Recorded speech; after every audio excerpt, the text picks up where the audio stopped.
Well, let me say this. And here's the thing, man. I think that we can, as men, in our community, I believe that the strength of the black community will lean solely on the strength of its men.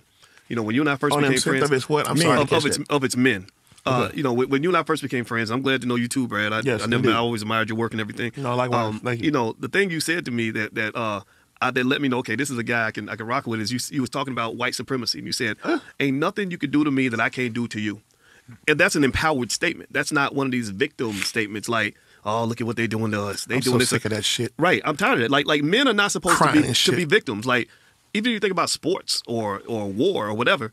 You can't be like, well, the reason we keep losing football games is because every time we get the ball, they just take it. Like that makes you sound like a punk, And so I think that as men, I think that we can kind of say, okay, let's not worry about who to blame. Let's not blame anybody right away. You know what I mean? Like let's not even talk about it. If people want to take some blame, like you took some responsibility, you took it on your shoulders, that's cool. But I think also without convicting hip hop and saying, oh, it was the rappers, and we could just say, okay, we know rappers have power. That's all I need to know. I don't really need to know how the power was used in the past and if it's the rapper's fault for this and fault for that. It's like we know rappers have power. I don't think that can be denied, right? Mm-hmm. So the question to me becomes, if I'm a rapper and I'm conscious, I care about my people, how do I use that power in a way that's going to make sure that from this point forward we winning, right? I'm going to help my team win. Like how we got here is how we got here.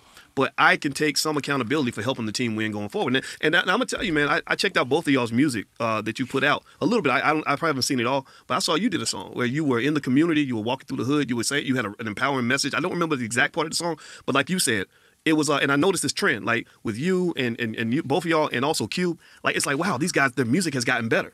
Because they know their power. They're not just 22-year-olds that are just, trying to stay relevant. Right. Like now you're older men who have lived life and you have a perspective.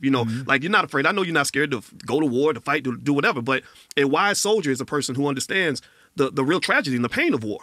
Right. And so the soldier is the guy who's going to say, I don't want to go to war. Right. It's the stupid ass who's never been to war who's like, nah, you a punk. We need to go fight.